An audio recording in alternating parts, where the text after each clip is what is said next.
Sí, ahora te puede parecer un abuso que tu jefe te haga quedar media hora más tarde, que te manden un email fuera de horas de trabajo, o que no te permitan tomar vacaciones mañana o cuando se te plazca.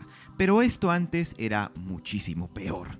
Bien, no admito que una cosa deba disculpar a otra, es una falacia decir que ahora estamos bien porque antes estábamos peor, pero lo planteo así porque, en contraste, deberíamos ser capaces de valorar todas las conquistas que los trabajadores han hecho en pos de sus derechos a través de la historia. Sí, en este video vamos a ver uno de los episodios más importantes de esta lucha y por qué el 1 de mayo se considera el Día del Trabajo.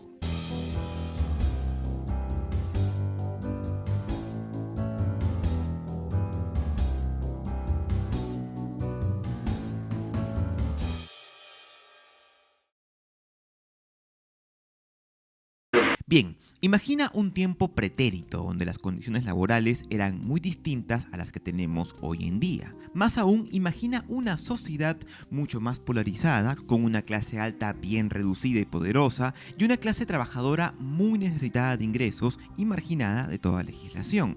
Esto, a grandes rasgos, era lo que se vivía en el siglo XIX, tras la primera revolución industrial. En este contexto, las economías liberales de Occidente descubrieron el concepto de fábrica como un medio donde la producción se realizaba de un modo más eficiente frente a la manufactura artesanal, convirtiendo el trabajo en un oficio mecánico, repetitivo y controlado directamente por la figura del capataz. En las fábricas se vivía una nueva forma de esclavitud, se trabajaba por los objetivos, lo que quiere decir que si la producción no obedecía a las proyecciones de los directivos, entonces se exprimía al máximo la mano de obra, de modo que era común que los trabajadores cumplieran jornadas de hasta 18 horas diarias y sin descanso. Y no era lo único perjudicial para ellos, si además consideramos que no tenían vacaciones. Tampoco había una normativa de seguridad que proteja a las personas de posibles accidentes, y tampoco, por ejemplo, había compensación por tiempo de servicio. Además, hombres, mujeres y niños trabajaban bajo el mismo régimen y, peor aún, había fábricas que preferían contratar a mujeres y niños porque les costaba la mitad. En fin, yo siempre he creído que el hecho de ser partidario de un sistema político no impide ser crítico sobre cómo este es aplicado por ciertas personas. En el caso mío, por ejemplo, siempre me he considerado liberal, pero creo que esa libertad en la cual se basa este sistema debe acoger de la misma manera a todas las clases sociales y protegerlas de toda forma de abuso de poder. Paradójicamente, Estados Unidos, que puede ser considerado el símbolo del capitalismo para muchos, el padre del consumismo y el anticomunismo, a través de la historia ha incorporado oportunas reformas que han intentado frenar el abuso de poder por parte de un sector de la sociedad. Por ejemplo, ¿no fue Estados Unidos uno de los primeros países en implementar leyes antimonopolio, llevando a los tribunales incluso al mismo Rockefeller?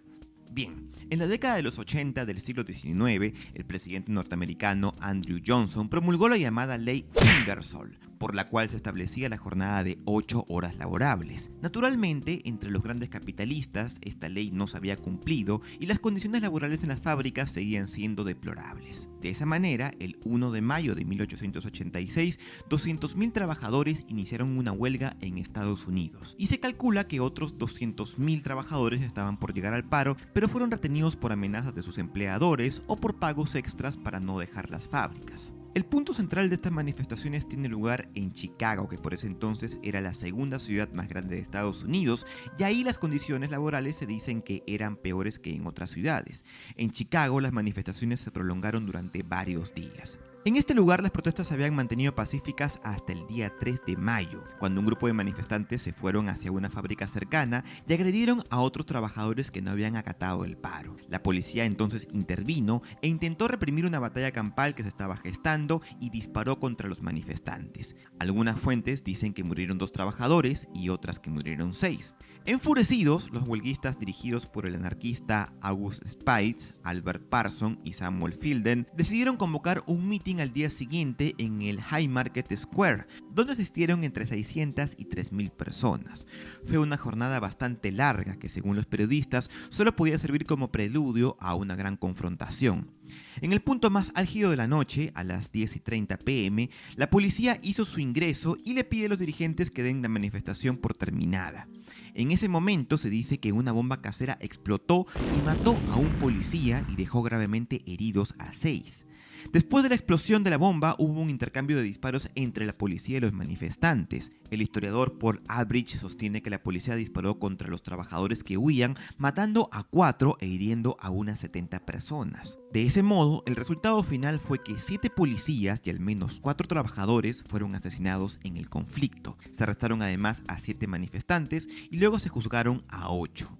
Tras el juicio, los llamados 8 de Chicago fueron declarados culpables y acusados de ser enemigos de la sociedad y del orden establecido. 3 de ellos fueron condenados a prisión, que fue el caso de Samuel Filden, Oscar Neff y Michael Snap, y 5 a la horca, que fue el caso de George Engel, Adolf Fischer, Albert Parson, August Spice y Louis Lingg, que por no ser ejecutado se suicidó en su propia celda. Tras estos hechos lamentables, finalmente la mayoría de industrias decidió acatar las jornadas laborales de 8 horas, y el suceso del 1 de mayo fue conmemorado por el movimiento obrero en primer lugar y actualmente está considerado como el Día Internacional de los Trabajadores en la gran mayoría de países del mundo, salvo en Estados Unidos y Canadá, donde lo celebran el primer lunes de septiembre. Si este video te gustó y quieres seguir viendo más material como este, te invito a suscribirte a mi canal o a seguirme por las redes sociales, por Facebook, Twitter e Instagram. De momento se despide de ti tu amigo José y espero verte en una muy próxima oportunidad. Per aspera ad astra.